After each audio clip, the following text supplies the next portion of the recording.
अब सूत जी महाराज जो हैं वो नारद के पूर्व जन्म की कथा सुना रहे हैं। महात्मा ने पूछा था कि देवर्षि नारद जी को भगवान के पार्षद का पद कैसे प्राप्त हुआ था, ऐसा कौन सा पुण्य सत्कर्म किया था उन्होंने कि अगले जन्म में भगवान के पार्षद बने। बोले कृष्ण कन्हैया की। तो पिछले जन्म में,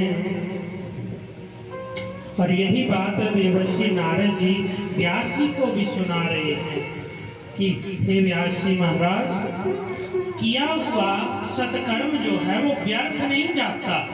ये जितना समय आप यहाँ पर बिता रहे हो ना, ये समय व्यर्थ में नहीं जाएगा, सबकी बही लगी है ऊपर।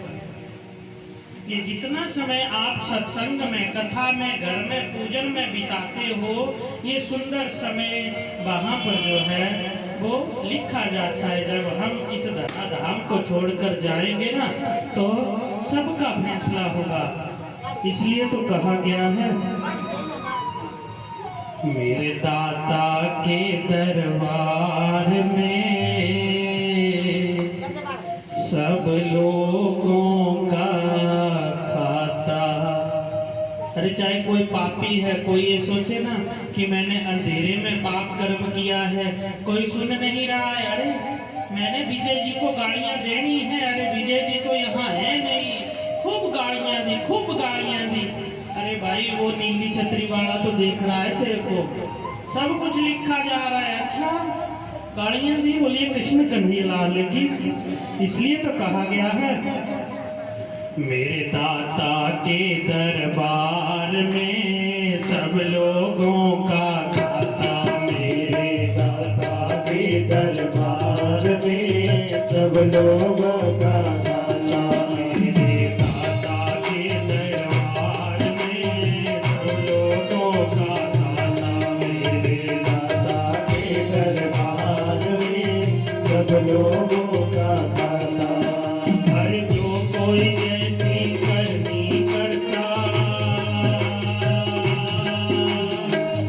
कोई जैसी करनी करता, ऐसा वो फल खाता।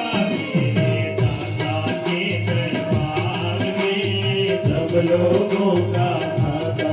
मेरे दाता के दरबार में सब लोगों का खाता। भाई ऐसे नहीं बात बढ़ेगी, ऐसे नहीं वो रेखाएं मिटेंगी।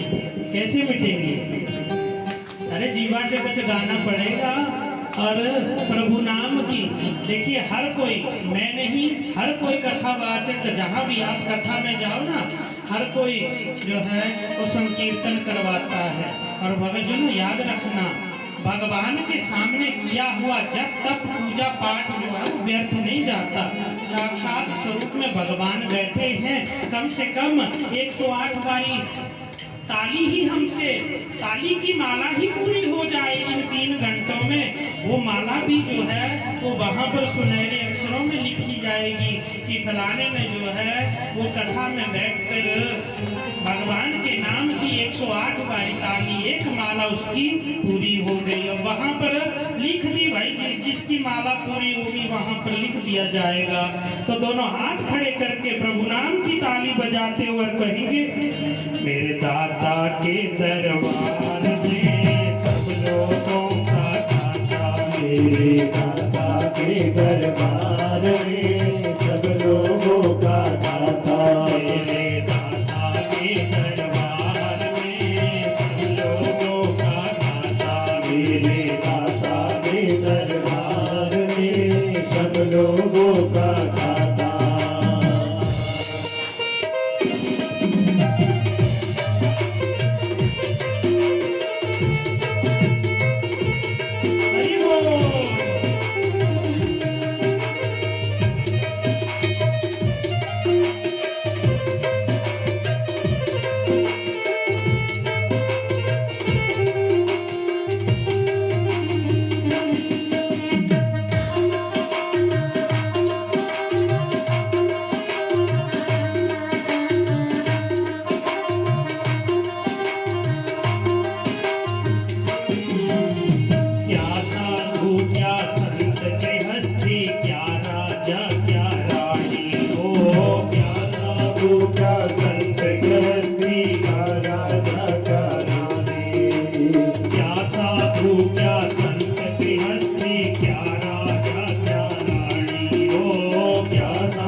प्रभु की पुस्तक मेरी है सबकी अर्थ सहारे अंतर्यामी अंदर बैठा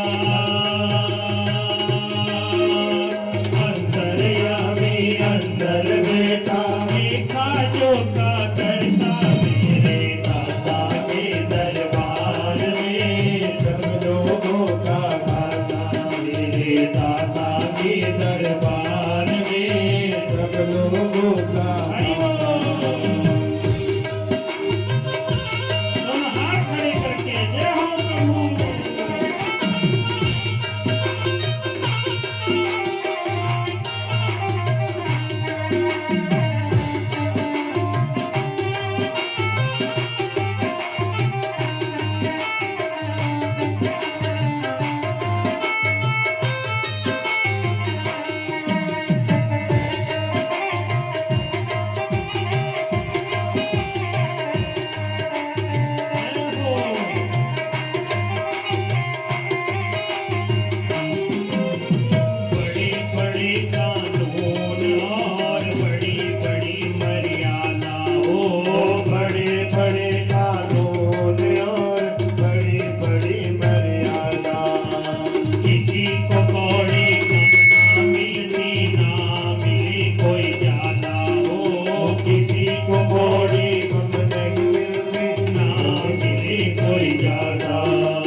इस तरह से देवर्षि नारद जी ने अपने पूर्व जन्म की कथा जो है वो व्यास जी को सुनाई।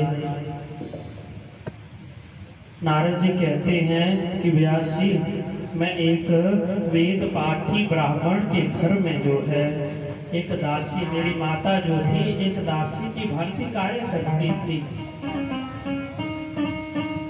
पिताजी, जब मैं छोटी सी अवस्था थी मेरी, तो पिताजी चल बसे थे। अब जब जिस बच्चे के सर के ऊपर से बाप का साया उठ जाए ना, जिस पत्नी का सुहाग छिन जाए और अभी उसका बेटा या बेटी छोटी सी अवस्था में हो, उससे पूछना हम सब भली भांति से जानते हैं, दुखों का पहाड़ पड़ जाता है उसके ऊपर। बोले कृष्ण कन्हैया लाल की।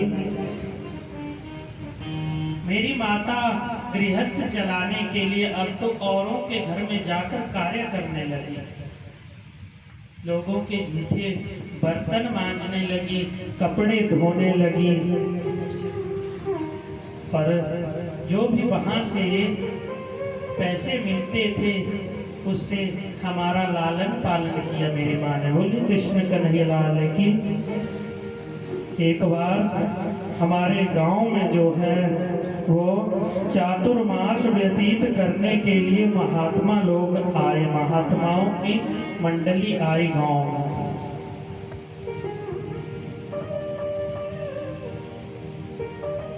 जब चातुर्य मास 4 महीने होते हैं जिस साल में, महात्मा लोग जिस भी स्थान पर बैठते हैं उन महीनों में, इस दीपावली से पीछे गिन लो, कार्तिक मास से पीछे गिन लो, इन 4 महीनों तक महात्मा जो है वो भ्रमणशील रहते हैं, परमात्मा का दर्शन करते हैं और सब जगहों पर जाते हैं।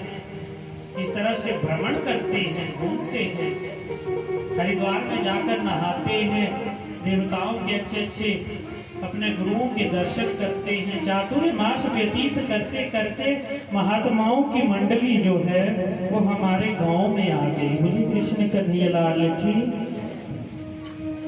और गांव में आ गई और गांव में जो हमारे घर के पास ही कुछ जगह थी खाली, उस जगह पर उन्होंने डेरा लगा लिया, धोना लगा लिया। मैंने अपनी माता से कहा कि माँ, हमारे घर के नजदीक जो है वो महात्मा लोग ठहरे हैं। देखिए वे माँ धन्य है जो अपने बेटे को सत्संग की ओर और दूसरों की सेवा भाव की ओर जो है वो प्रेरित करती है। बोलिए कृष्ण कन्हैया लाल की। नहीं तो आज की माँ के छोटे छोटे बेटा बच्चा दूध दे दे, दूध पानी दे दे, अच्छा तुझे कोई जरूरत नहीं दे मेरी, अब ले लेने ना। बोले कृष्ण कन्हैया लाल की। जब बूढ़े होंगे तो वही बच्चा बोलेगा अपने आप ले ले, क्योंकि हमने संस्कार के बीज बोए ही नहीं हैं। देवर्षि नारद जी की माँ ने, जब देवर्षि नारद जी छोटे थे 5 वर्ष की आयु थी उस समय देवर्षि नारद जी की माँ ने कहा, बोला बेटा हमारा तो बड़ा सौभाग्य है जो हमारे आंगन के सामने महात्मा लोग ठहरे हैं। बेटा तू आज से मेरी सेवा, मेरा ध्यान रखना छोड़ दे और ये मैं तुझे आदेश लगाती हूँ कि तू आज से जब तक महात्मा यहाँ से जाते नहीं है, तू मेरी सेवा नहीं करेगा, तू महात्माओं की देख रेख करेगा। उनको जो जो भी सामग्री चाहिए, पूजा की सामग्री चाहे भोजन, वो तू प्रबंध करेगा। बोले कृष्ण कन्हैया लाल की। 5 वर्ष की आयु है देवर्षि नारद जी की। माँ के चरणों में प्रणाम किया, महात्माओं के पास पहुंच गया। महात्माओं ने जो है देखा, प्रणाम किया, महात्माओं ने आशीर्वाद दिया, कल्याण मस्तु, आपका कल्याण हो। महात्माओं ने देख लिया, अरे ये तो विलक्षण गुणों से युक्त बालक है। महात्माओं ने जान लिया,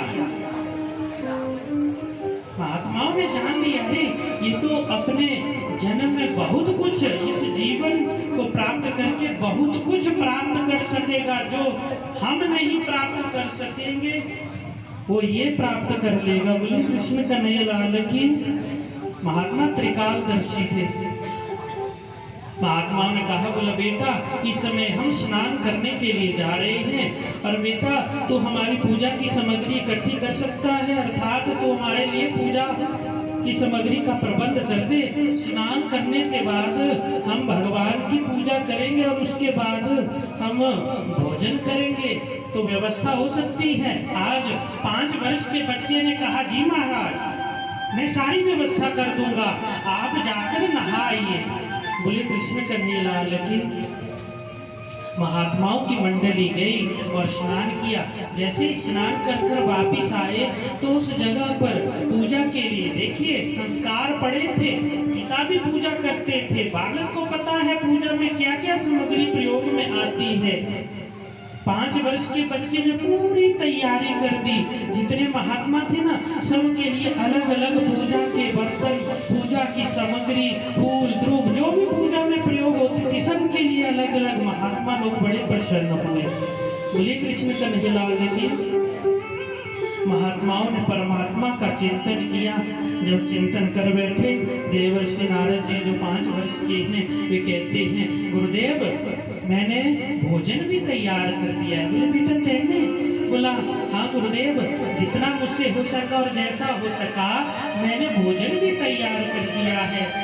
आइए हमारी गृहस्थ में आइए और भोजन ग्रहण कीजिए। वह गृहस्थ धन्य है, भागवत कहती है वह गृहस्थ धन्य है जिस गृहस्थ में साधु महात्माओं के चरण पड़ते हैं।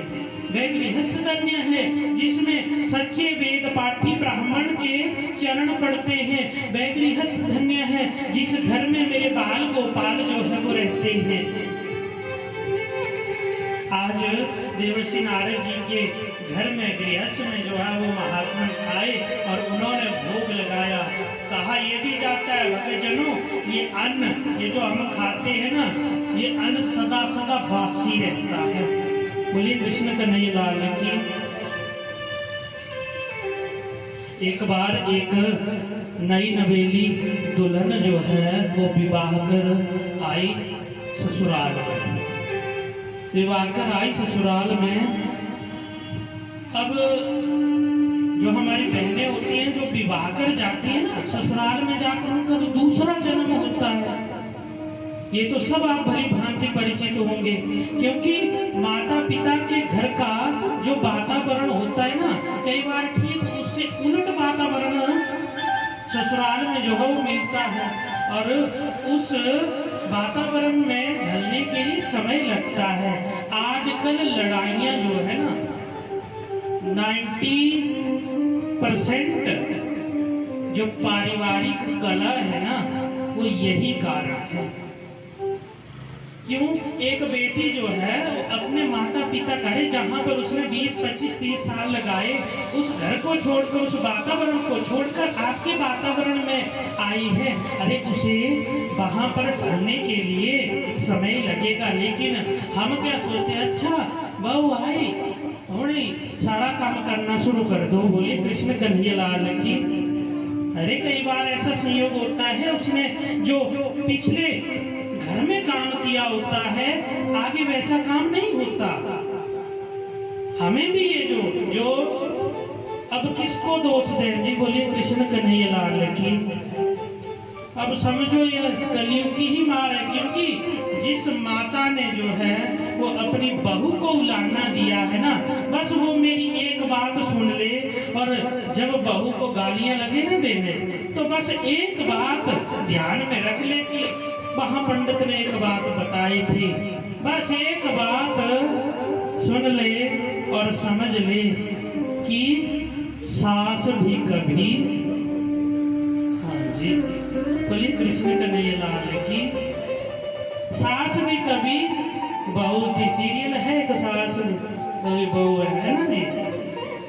लेकिन आज की सास सोचे अच्छा तेरा जमीन भी है तो नहीं करना। बोलिए कृष्ण कन्हैया लाल की। और 99% घर जो है वो बिखर रहे हैं। ये नहीं है कि सास का ही दोष है। अरे कोई कोई गृहस्थ ऐसी भी होती है जहां पर बहू का भी दोष होता है। अब बोले पंडित जी वो कैसे? अरे बहू जब मायके जाती है ना तो अपने माता पिता, जो उसके सगे माता पिता है ना, जिनके पास उसका जन्म हुआ है, उनको बड़ी चाव से गले मिलती है और वहां अच्छा मेरे सामने से मम्मी नेड़ी बोली कृष्ण कन्हैया लाल की। अरे सास और बहू सुधर गई तो गृहस्थ सुधर गई, क्योंकि जैसा प्रेम वो अपने माता पिता से करती है ना, वैसा प्रेम अगर आगे जाकर अपनी सास जो उसकी माँ बनी है और जो ससुर उसका पिता बना है ना, उससे वैसा प्रेम करना शुरू कर देना, तो मैं सोचता हूँ बड़े से बड़ी सास भी 1-2 महीने या साल में जो है वो सुधर जाएगी, उसका भी हृदय जो है वो पिघल जाएगा। बोलिए कृष्ण कन्हैया लाल की। लेकिन हम क्या करते हैं, अच्छा ये तेरे मोहड़े एड़ा नहीं दस्या। देखिए ध्यान से होके सुनना जी, बेटी अपने लिए लाख बुराइयां सुन लेगी, पर लेकिन एक भी बात अगर उसके माँ बाप के ऊपर चली गई ना, वो 12 पत्थर बाहर हो जाएगी। बोलिए कृष्ण कन्हैया लाल की। इसलिए ये संदेश हमें कथाओं के माध्यम से मिलता है। देखिए यही संदेश, यही संस्कार के बीज जो थे वो 5 वर्ष की आयु में देवर्षि नारद जी के बीच में डल गए थे। तभी तो देखिए महात्माओं की पूजा की पूरी तैयारी कर दी, गृहस्थ में जो है वो पूरा भोजन तैयार कर दिया। एक बार नई नवेली दुल्हन आई और उसने सारा चाल चलन देखा और समय बीतता गया और समय बीता। एक बार उसकी गृहस्थ में बोला महात्मन आए, महात्मा लोग आए। महात्मा जी क्या कहते हैं, भिक्षाम देहि भिक्षाम देहि। बोले माई भिक्षा दो भिक्षा दो। अब वो बेचारी बुढ़ी माई जो उसकी सास थी ऐसे बरामदे में बैठी हुई थी। अब उसने तो कुछ नहीं बोला, वो चुप रही। उस साधु महात्मा ने फिर कहा, बोले माई भिक्षाम देहि भिक्षाम देहि। बोले कृष्ण कन्हैया लाल की। तो अंदर से जो बहू रोटी पका रही थी ना, उसने अंदर से आवाज लगाई, बोले महात्मन जी आप ताजी भिक्षा लोगे कि बासी भिक्षा लोगे? ध्यानस्थ होके सुनना, ये कोई उस बहू की घटना नहीं है, ये हमारी और आपकी सच्ची घटना है। यहाँ से वो माखन का पेड़ा निकलेगा जो हमारे लिए महत्वपूर्ण है। बोले कृष्ण कन्हैया लाल की। बोले महात्मन आप बासी भिक्षा लोगे कि ताजी भिक्षा? बोले बेटी महात्मा लोग ताजी ही भिक्षा लेते हैं, बासी अन्न जो है वो नहीं खाते। बोलिए कृष्ण कन्हैया लाल की। तो बोले महात्मा ना आप कोई और घर देख लो, यहाँ तो बासी ही भिक्षा मिलती है। अब जब उस बुढ़िया माई ने, उम्र हो चली थी 80 साल की, उस बुढ़िया माई ने जब ये सुना, अच्छा इसका दिमाग आज खराब हो गया, मैं अपने आप इसको चौके पे बिठा के आई थी और मैंने देखा था कि इसने सब्जी भी तैयार कर ली ताजी और आटा गूंद के ये चपातियां भी लगाने लग पड़ी। और महात्मा के आने से पहले मैं अंदर गई थी तो मेरी नजर पड़ी थी कि 10-15 चपातियां भी बन गई और ये आज झूठ बोल रही है। बोलिए कृष्ण कन्हैया लाल की। मन ही मन कहती है अच्छा ऐसा ही सिखाया होगा इसके माँ बाप ने इसको। बोलिए कृष्ण कन्हैया लाल की। तो महात्मा कहते हैं, बोले बुढ़िया माई इसके माँ बाप ने जो है वो इसे बहुत कुछ सिखाया है। अब बुढ़िया माई ने सब कुछ अपने मुंह में बोला, महात्मा ने जो है वो सब कुछ सुन लिया। महात्मा तो सब कुछ त्रिकालदर्शी थे। अब वो बेटी, वो बहू जो थी वो बाहर आई, महात्मा के चरणों में प्रणाम किया। महात्मा ने कहा, बोला बेटी खुश रहो। और बुढ़िया माई से कहते, बोले बुढ़िया माई तू बड़ी भाग्यशाली है, तो तुझे लक्ष्मी स्वरूपा जो है वो बहू मिली है। बोले महाराज आप भी इसकी बातों में आ गए, लक्ष्मी नहीं एक लक्ष्मी बोलिया। बोले कृष्ण कन्हैया लाल की। बोले महात्मा ने कहा, बोला नहीं माई ये सच में लक्ष्मी स्वरूपा है। अब महात्मा उस बेटी से पूछते हैं, बोले बेटी मेरे कुछ सवालों का जवाब देगी? बोला हाँ जी। बोला बेटी ये बता कि तेरे ससुर की आयु कितनी है? तेरे ससुर की आयु कितनी है? बोलिए कृष्ण कन्हैया लाल की।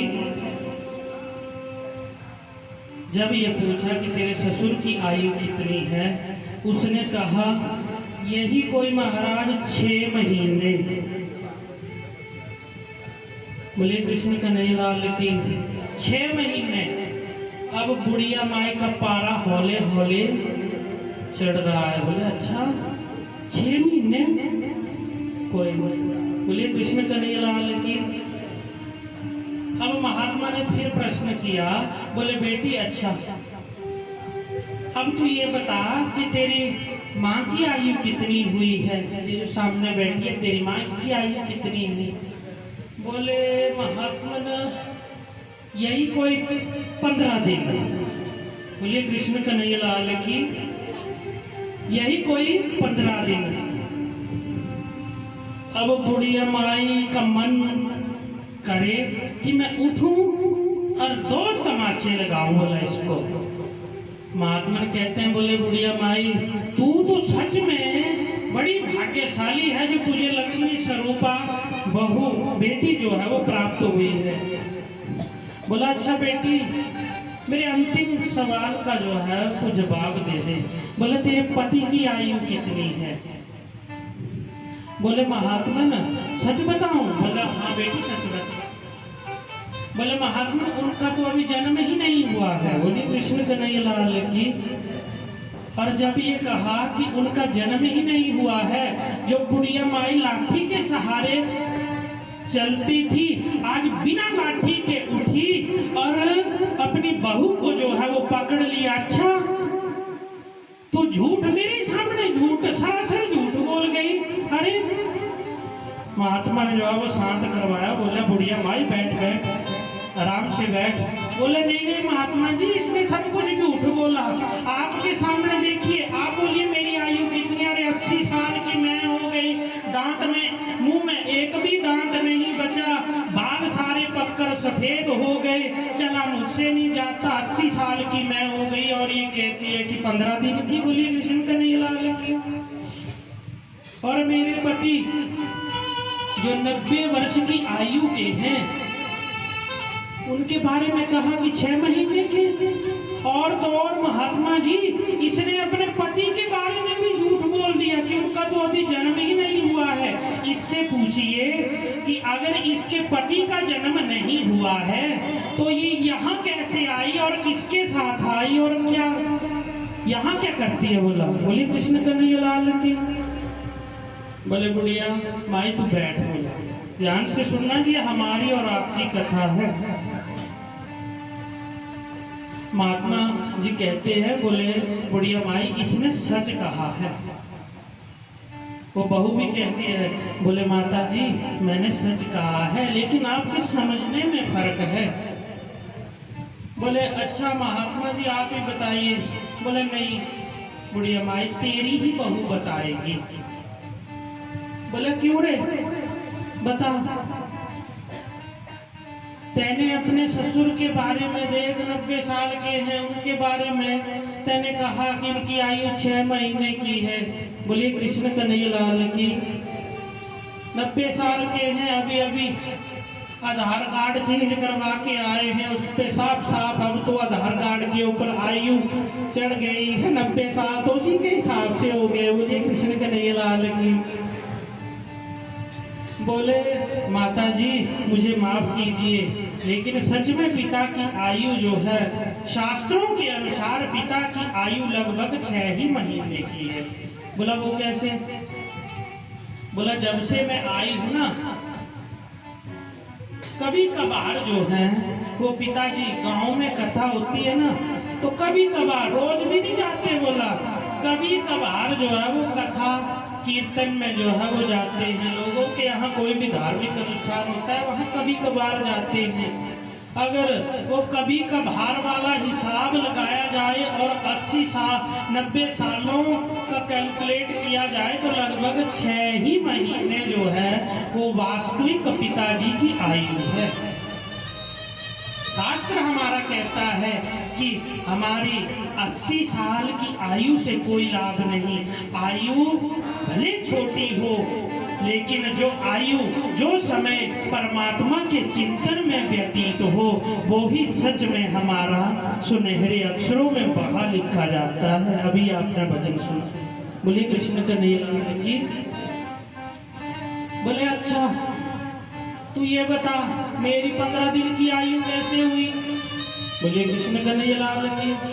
बोले माता जी देखिए अभी बैहड़ में कथा लगी हुई है, मैं रोज बोलती हूँ आपको कि कथा सुनने चली जाओ, कथा सुनने चली जाओ, पर आप लाख बहाना बना देती हैं कि मुझसे चला नहीं जाता, मुझसे चला नहीं जाता, क्या करूं? बोले कृष्ण कन्हैया लाल की। लेकिन जब भी आप उठती हैं ना, तो उठते समय हाय राम, बोलिए कृष्ण कन्हैया लाल की। उठते बैठते कुछ क्षण के लिए हाय राम, हे भगवान। अब जब उन क्षणों को इकट्ठा करें और आपकी 80 साल की आयु से कैलकुलेट करें तो लगभग यही कोई 15 दिन बनेंगे। बोलिए कृष्ण कन्हैया लाल की। बोला अच्छा तो तू ये बता, तैने जो कहा कि मेरे पति का भी जन्म ही नहीं हुआ है। बोले माता जी जब से मैं विवाह के आई हूं ना, मैं अपने पति से कहती हूँ चलिए पूजा कीजिए, भगवान का चिंतन कीजिए, उसी में हमारा कल्याण है।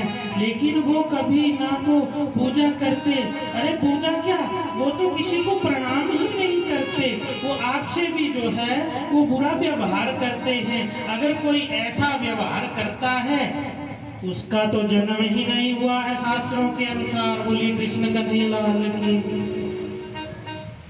अब बुढ़िया माई समझ गई, माथे पे हाथ मारा हो। अच्छा बोला चलती चलती ये बता दे, महात्मा ने पूछा कि यहाँ तो बासी अन्न मिलता है। अरे अभी अभी चावल पका सुखा कर घर में रखे हैं। बोला ताजे हैं? बोला यजमाना ने भी काट के सुखाने के लिए रखे हैं। बोला वो तो ताजे हैं, अभी सूख रहे हैं और तू कह रही है बोला बासी अन्न मिलता है। और आज मैंने अभी सुबह सुबह जो है वो सब्जी बनाई है, ताजी सब्जी बनाई है और चपातियां भी लगाई हैं। बोले माता जी क्षमा कीजिए, जिस अन्न से भगवान को भोग नहीं लगता, जिस अन्न से आपके नजदीक कोई साधु महात्मा रहता है, उसके लिए अन्न उठाया नहीं जाता।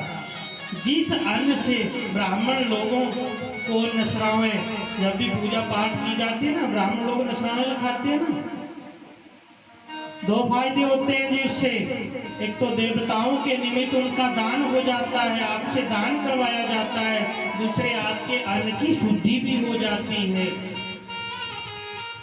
बोले माता जी अगर इस प्रकार का जिस अन्न से जिस गृहस्थ में आकर कोई साधु महात्मा भोजन ना करे ना, वह भोजन भी जो है, वह अन्न भी जो है वो सदा सदा बासी रहता है। बोलिए कृष्ण कन्हैया लाल की। इसलिए वह गृहस्थ धन्य है जिस गृहस्थ में साधु महात्माओं के चरण पड़ते हैं। देखिए आज ऐसा ही गर्व महसूस कर रहे हैं 5 वर्ष के बालक देवर्षि नारद जी और उनकी माता जी।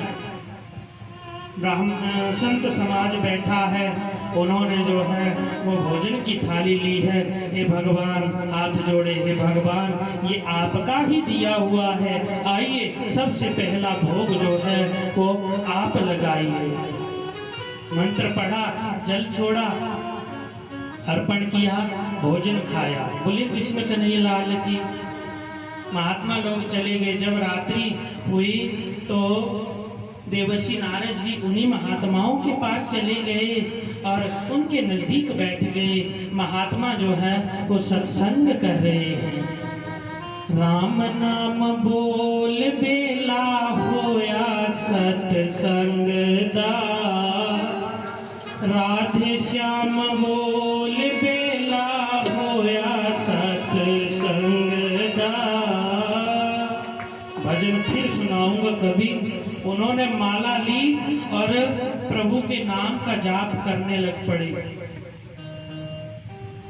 जाप करते करते एक महात्मा ने जो है वो देवर्षि नारद जी को भी बताया। बोले बेटा इस तरह से माला का जाप किया जाता है। मंत्र दिया। क्या मंत्र जी? ओम नमो भगवते वासुदेवाय। सब बोलिए ओम नमो भगवते वासुदेवाय।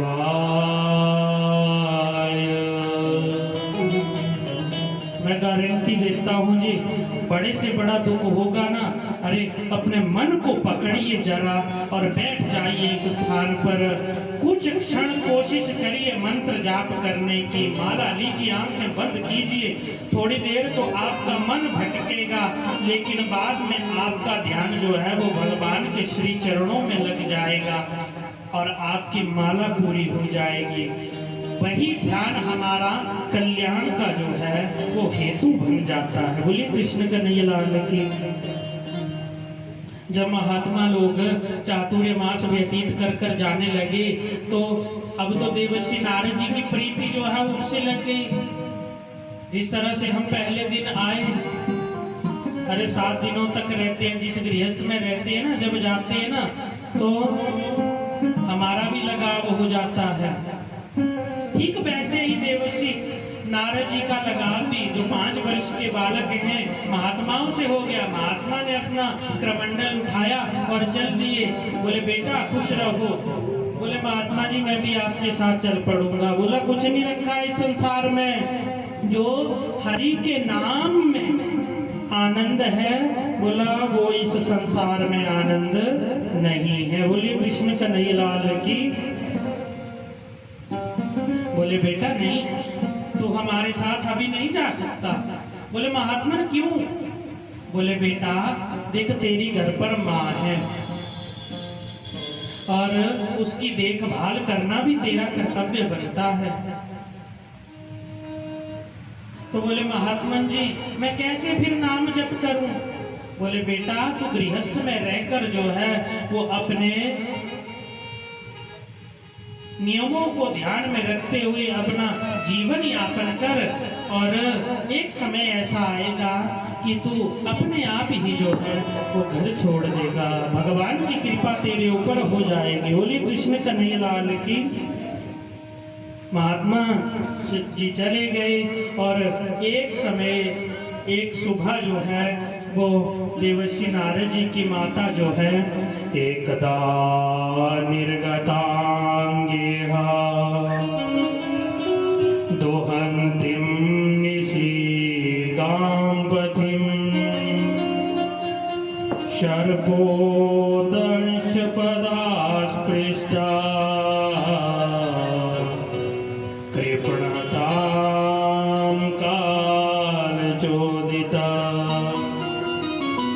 एक समय सुबह सुबह देवर्षि नारद जी की माता जो है वो गौशाला में गौ दोहन के लिए गई और वहां पर सांप के काटने से उसकी मौत हो गई। बोले कृष्ण कन्हैया लाल की। सांप के काटने से मौत हो गई। देवर्षि नारद जी को पता लगा, वे भी रो रहे हैं,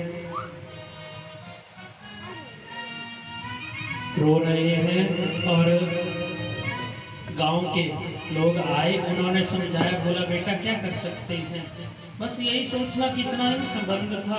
बोले बेटा अब रोना धोना बंद कर और जो आगे की क्रिया है वो कर। तो अब गांव वालों ने क्रियाक्रम दाह संस्कार की विधि जो है वो देवर्षि नारद जी से संपन्न कराई। जो भी कार्य, जो भी दान पुण्य होना चाहिए तो देवर्षि नारद जी ने किया। आज देवर्षि नारद जी ने जब सब कुछ अपने फर्ज पूरे कर दिए, आज देवर्षि नारद जी ने माला उठाई, 5 वर्ष के बालक है, माला उठाई और चल दिए जंगल में, परमात्मा की खोज के लिए चल दिए। जिस भगवान का साक्षात्कार, जिस भगवान के स्वरूप का बखान महात्माओं ने किया था देवर्षि नारद जी के सामने, आज उन्हीं भगवान की खोज करने के लिए, उन्हीं को प्राप्त करने के लिए 5 वर्ष का बालक जा रहा है। बोलिए कृष्ण कन्हैया लाल की। अब जाते जाते रास्ते में नदी पड़ी, 5 वर्ष के बच्चे में आया। देखिए बच्चे का मन कर जाता है कि मैं नदी में स्नान करूं। वस्त्र उठारे, निकाले, शरीर से उतारे और बाहर रखे, माला बाहर रखी और हर हर गंगे, हर हर गंगे, हर हर गंगे जो है वो करते हुए स्नान के लिए उस नदी में जो है वो डुबकी लगाई। बोलिए कृष्ण कन्हैया लाल की। जैसे ही डुबकी लगाई ना, हम भी लगाते हैं ना डुबकी, और पानी में अपने आप आंखें खुल जाती हैं। ठीक वैसे ही जब डुबकी लगाई तो देवर्षि नारद जी की आंखें खुली और अंदर भगवान के चतुर्भुज रूप में उन्हें जो है वो दर्शन हुए। 5 वर्ष के बच्चे को चतुर्भुज रूप में भगवान ने जो है वो दर्शन दिए। वे डरा और जल्दी से उसने अपना सर बाहर निकाला, बाहर चारों तरफ देखा, फिर से डुबकी लगाई, फिर से सोचा कि फिर से देखूं, क्या पता मुझे वो फिर से दिखे। जैसे डुबकी लगाई अब तो नहीं दिखे। बोले कृष्ण कन्हैया लाल की। अब बच्चे के मन में आया पता नहीं क्या दिखा ये। बाहर निकला, अपने वस्त्र डाले और चल दिए। कुछ दूरी पर चलकर जो है वो उसे वही महात्मन मिले। बोलिए कृष्ण कन्हैया लाल की।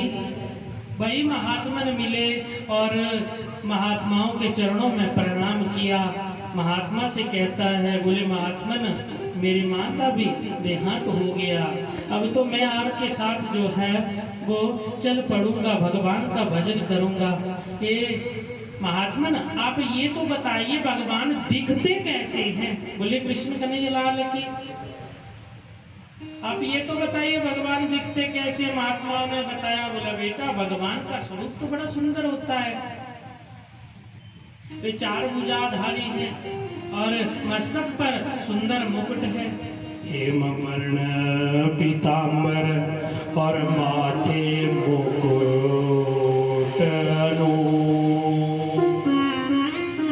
शंख चक्र अंबुज गदा और धरे चतुर्भुज रूप। पीतांबरी उन्होंने पहनी हुई होती है, माथे पर मुकुट होता है, गले में वन से लाए हुए तरह तरह की फूलों की माला होती है और 4 उनकी भुजाएं होती हैं। 4 भुजाओं में जो है वो भगवान ने अस्त्र शस्त्र धारण किए हुए होते हैं। बेटा ऐसे दिखते हैं भगवान। अब जब महात्माओं ने बताया तो देवर्षि नारद जी सोचने लगे, आही मुझे तो ऐसे दर्शन उसे नदी में प्राप्त हुए थे, नदी में दिखे थे। अब देवर्षि नारद जी वापिस दौड़े और वहीं जहां पर भगवान के दर्शन हुए थे ना, फिर से उसी नदी में स्नान कर रहे हैं, कहीं मुझे दोबारा भगवान के दर्शन हो जाए, दोबारा दर्शन हो जाए। बोले कृष्ण कन्हैया लाल की। आकाशवाणी हुई और कहा कि बेटा अब मुझे मेरे दर्शन नहीं होंगे। तू मेरा प्रिय भक्त है, इसलिए मैं तुझे आशीर्वाद देता हूँ कि तू इस जन्म को छोड़कर जब अगला जन्म प्राप्त करेगा तो तू मेरा विशेष पार्षद, तू मेरा विशेष भक्त जो है वो कहलाएगा। बोलिए कृष्ण कन्हैया लाल की। और हर समय तेरे मुख के ऊपर मेरे नाम की माला निरंतर जो है वो चली रहेगी। बोलिए कृष्ण कन्हैया लाल की। इस तरह से तुझे जो है वो मेरी प्राप्ति होगी। सुखदेव जी महाराज, सूत जी महाराज कथा सुना रहे हैं। हे महात्माओं, यही कथा जो है वो अमरनाथ में भगवान भोलेनाथ ने माता पार्वती को सुनाई है। यही वो अमर कथा है। माता पार्वती ने सुनने का आग्रह किया था। भोलेनाथ कहते हैं ये स्थान उचित नहीं है, चलो अमरनाथ चलो। गुफा में पहुंचे, भगवान ने कहा बोला बाहर देखो कोई है तो नहीं, क्योंकि ये कथा जो है वो अनाधिकारी के पास नहीं जानी चाहिए। माता आई बाहर, सब कुछ देखा, बोला भगवान कुछ नहीं है। माता ने देखा कि एक गला सड़ा अंडा है। माता ने देखा अरे ये तो सड़ गया है, इससे क्या हानि, अंदर गई। भगवान ने आंखें बंद करके जो है वो कथा गाना शुरू कर दे। सूत जी महाराज कहते हैं कि भगवान भोलेनाथ कथा सुना रहे हैं। दशम स्कंद उत्तरार्ध की कथा जो है वो जैसे चली थी, माता को जो है वो नींद आ गई। बोलिए कृष्ण कन्हैया लाल की। भक्तजनों, नींद को भी भगवान ने, निद्रा मैया को भी भगवान ने जो है वो आशीर्वाद दिया है। फिर कभी सुनाऊंगा, कथा में जरूर निद्रा मैया जो है वो आती है। और जो ध्यान में नहीं बैठा होता है ना, उसके ऊपर अपना अधिकार जमा लेती है, क्योंकि भाई भगवान ने आशीर्वाद दिया है, वो भी तो आएंगे। तो इससे चुस्त पुस्त होके बैठिएगा कथा में। बोले कृष्ण कन्हैया लाल की। वैसे तो मैं तो कोशिश करता हूँ, नींद तो आने नहीं देता, पर फिर भी भाई क्या पता अगर किसी को आ जाए तो अपने आप भी, क्योंकि सावधानी हटी और दुर्घटना, तो सचेत रहना भाई। बोलिए कृष्ण कन्हैया लाल की। अब माता को नींद पड़ गई, माता सो गई, और ये कथा उस अंडे को भी प्राप्त हो गई। और इस कथा, अमृत रूपी कथा के प्रभाव से जो अंडा सड़ गया था उसमें भी जो है वो जान पड़ गई, जीव जो है वो बाहर आ गया।